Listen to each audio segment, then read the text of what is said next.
దృఢమైన సంకల్పం, క్రమశిక్షణతో కూడిన పొదుపు ఉంటే ఎంతటి పెద్ద కలనైనా నిజం చేసుకోవచ్చని నిరూపించాడు బాపట్ల జిల్లా చీరాలకు చెందిన ఒక సామాన్య యువకుడు. మార్కెట్లో చెల్లుతాయో లేదో అని చాలా మంది అనుమానించే 10 రూపాయల నాణ్యాలను కూడబెట్టి ఏకంగా తన కలల మోటార్ సైకిల్ అయిన రాయల్ ఎన్ఫీల్డ్ బుల్లెట్ ను సొంతం చేసుకున్నాడు. 3 లక్షల విలువైన 10 రూపాయల నాణ్యాలతో బైక్ కొనుగోలు చేసిన ఈ వినూత్న ఘటన స్థానికంగానే కాకుండా సామాజిక మాధ్యమాల్లోనూ వైరల్ గా మారింది.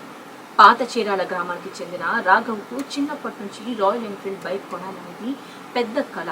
గతంలో బైక్ కోసం 80,000 వరకు పొదుపు చేసినప్పటికీ కుటుంబ ఆర్థిక ఇబ్బందుల కారణంగా ఆ డబ్బు ఖర్చయిపోయింది.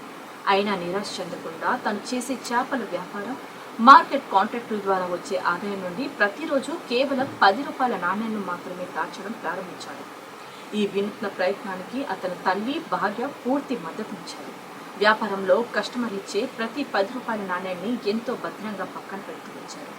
ఇలా దాదాపు 3 సంవత్సరాల పాటు నిరంతరాయంగా పొదుపు చేయగా ఆ నాణ్యాల విలువ అక్షరాల 3 లక్షలకు చేరింది.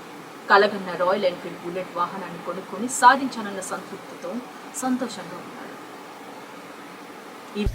దాచిపెట్టుకొని కష్టపడి బండి కొనుక్కున్నాడు. ఆ బండి కొనుక్కోవటమే మాకు ఎంతో సంతోషంగా ఉంది. మాకు అదే ఆశ. ఎన్నో కష్టాలు పడతాడు, బాధలు పడి ఈ రూపాయలు దాచిపెట్టుకున్న బండి కొనుక్కోవటం నాకు ఎంతో సంతోషంగా ఉంది. రాసాని రాఘవ, మా ఊరు పాత చీరాల. నాకు 10-15 ఏళ్ళ వయసు నుంచి చిన్నప్పటి నుంచి బుల్లెట్ కొనుక్కోవాలని చిన్న ఆశ ఒకటి ఉంది. అది క్రమక్రమం కుదరలేదు. ఇప్పుడు 1 లక్ష రూపాయలు ఉన్నప్పుడు బుల్లెట్ తీసుకుందామని అనుకున్నాను. అది 80,000 రూపాయలు దాచిపెట్టుకున్నాను. తర్వాత అప్పుడు 20,000 కోసం చూస్తుంటే ఇంట్లో ఆర్థిక ఇబ్బంది వల్ల 80,000 కూడా వాడేసుకున్నాను. అట్లా అది కొద్ది రోజులు ఆగిపోయింది. తర్వాత నేను చేపల వ్యాపారం చేస్తూ ఉంటాను, మార్కెట్ కాంట్రాక్ట్ కూడా చేస్తుంటాను. ఆ కొట్లో సీట్లు వసూలు చేస్తున్నప్పుడు 10 రూపీస్ కాయిన్స్ వస్తున్నాయి. ఈ 10 రూపీస్ కాయిన్స్ పక్కన పెట్టుకుని బండి తీసుకుంటే నా చిన్నటి కోరిక కూడా బాగుంటుందని ఆలోచన చేసి మా ఇంట్లో వాళ్ళని కూడా అడిగి ఆ 10 రూపీస్ కాయిన్స్ని మొత్తాన్ని పోగేసుకుంటూ వస్తూ 3 సంవత్సరాల పాటు దాచిపెట్టి 3 లక్షల రూపాయలు కాయిన్ చేసి 3 లక్షల రూపాయలు తీసుకుని వెళ్ళి బండి కొన్ని షోరూమ్లకు తిరిగితే 10 రూపీస్ కాయిన్స్ తీసుకోము అన్నారు. లాస్ట్లో మా ఫ్రెండ్స్ ద్వారా ఒంగోలు షోరూంలోకి వెళ్తే వాళ్ళు రెస్పాన్స్ అయి తీసుకుంటామన్నారు. అక్కడ కాయిన్స్ ఇచ్చేసి నాకు ఇష్టమైన రాయల్ ఎన్ఫీల్డ్ బుల్లెట్ తీసుకుని వచ్చాను.